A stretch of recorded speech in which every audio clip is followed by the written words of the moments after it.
So, basic electrical properties. So, there are 8 basic electrical properties. Mag-start tayo sa charge, which is the fundamental electrical quantity. So, charge, which is a symbol of Q, is equal sa current times time, where current is in amperes or A and time is in seconds. So, ang SI unit for the charge is coulombs, which is C. So, next is current, having a symbol I. So, that is described as the movement of charge. And the formula for that, so, ano lang natin, from the Q is equal to IT. So, ang current is equal sa charge divided by unit time. At ang SI unit ng current is amperes. Next is voltage, denoted by V or E. It is the force or pressure required to move a charge. So, ang formula niyan is work divided by charge, where work is in joule and then charge is in coulomb. So, joule per coulomb is equal sa volts. So, meron pang other formula niyan using ohms. So, pero yun yung basic identity ng voltage. So, anong pinagkaiba ng charge, current, and voltage? O kasi minsan pag-interchange natin yung mga term. So, the simplest explanation of that, as discussed previously, is that being, tawag doon, charge being the fundamental quantity, parang yun yung pinaka-cell in terms of biology. So, charge, a moving charge is called current. Ngayon, saan papasok si voltage? Si voltage yung force needed to move a charge. So, yung charge na gumalaw is current. Ang nagpagalaw sa charge is voltage. So, yun yung pinakasimpleng definition ng tatlo. So, next is resistance. Resistance is noted by letter R, and it is the opposition to the flow of current, or yung pagpigil sa flow of current.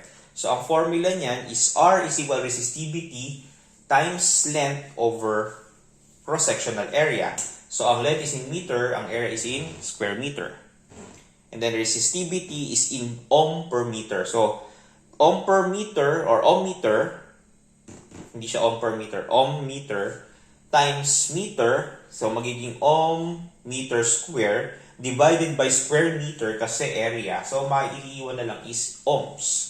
So, that is one formula for resistance. Other formula is using Ohm's law, which is involving current and voltage. So, sa Ohm's law, resistance is equal sa voltage divided by the current. Same, volts per ampere is equivalent sa ohms.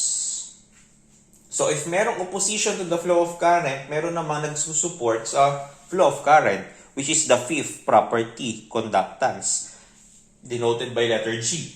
It is a property of the material that aids the flow of charge. So, if it aids, therefore, it is the reciprocal of resistance. So, ang formula for conductance is 1 over resistance. And 1 over ohms, ang unit niyan is Siemens. So, simple lang naman, di ba? So, next, fundamental quantity is power. So, power, in general sense, that is work per unit time. And work is in joule, and then time is in seconds. So, power is equal sa joule per second or simply watt. Ang watts is the SI unit, pero may ginagamit tayo isang sikat na English unit, which is horsepower. Diba, pag bibili kayo ng mga appliances, say aircon, in terms of horsepower yan. So, basic formula for power is work divided by time.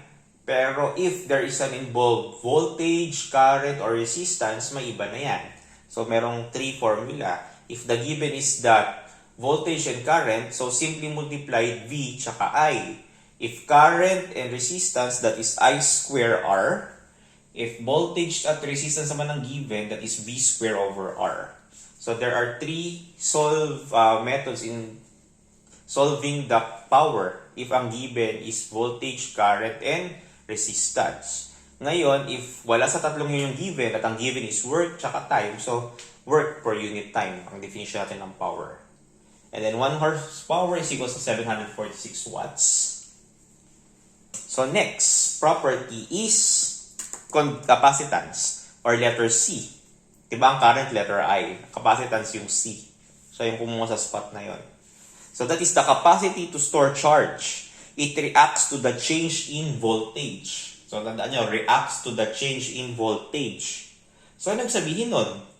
Na if it reacts to the change in voltage, ibig sabihin nun, capacitance is the property of storing energy in the form of electric field.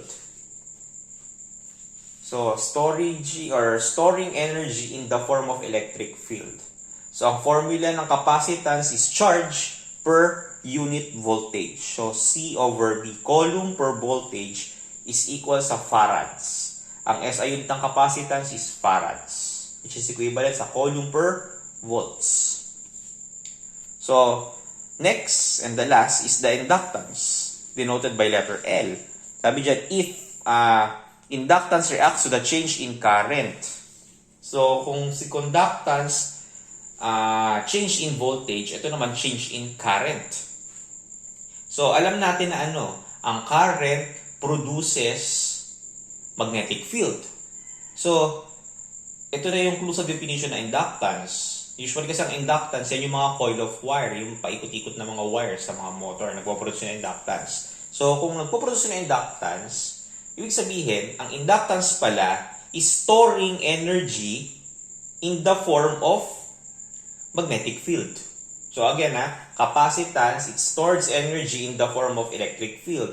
Yung inductance stores energy in the form of magnetic field. So, tandaan nyo, capacitance is change in voltage, tapos ang inductance reacts to the change in current. So, ang formula for inductance is equal sa U times square of number of loops times the area divided by the length. So, ang U is permeability. If walang given na permeability, so pwede nyo assume yung permeability constant. Yung 4 pi. Diba? If walang given. Pero pag may given na material, usually may equivalent yan na permeability constant. So, pag sa atin naman, bibigay ko na may permeability constant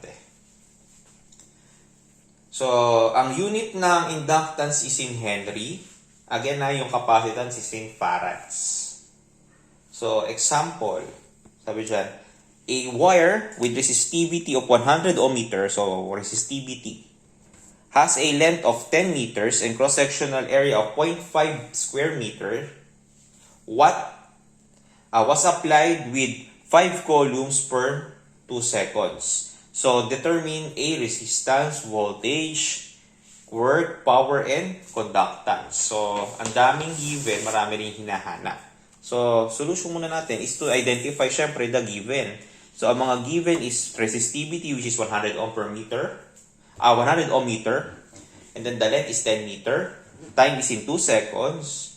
Area is 0.5 square meter. And then, the charge is 5 coulombs. So, lahat naman sila naka-SI. So, ano yung unang hinahanap? Resistance. So, resistance can be solved using the formula resistivity times length divided by the cross-sectional area.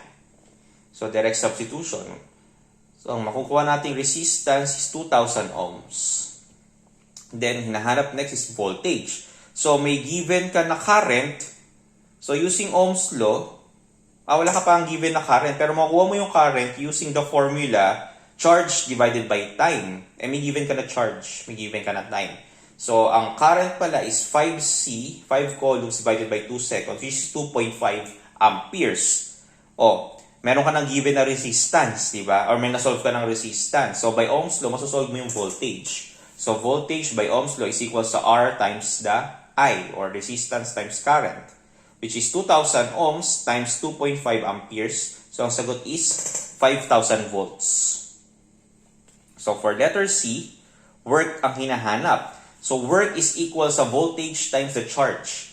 So, nasolve ka ng voltage, which is 5,000, and then may given na charge, which is 5 coulombs. So, work is equal sa 25,000 joules. So, dapat talagang familiar kayo sa mga units.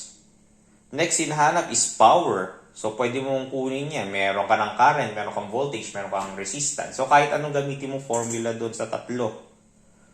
So, I square R or V squared R, regardless kung anong gagamitin mo. Kahit yung VI, ang makuha nyo is 12,500 watts. Ano ba yung voltage? Yung voltage is 5,000. Ang current is 2.5. So, 5,000 times 2.5, papatak pa rin 12,500 watts.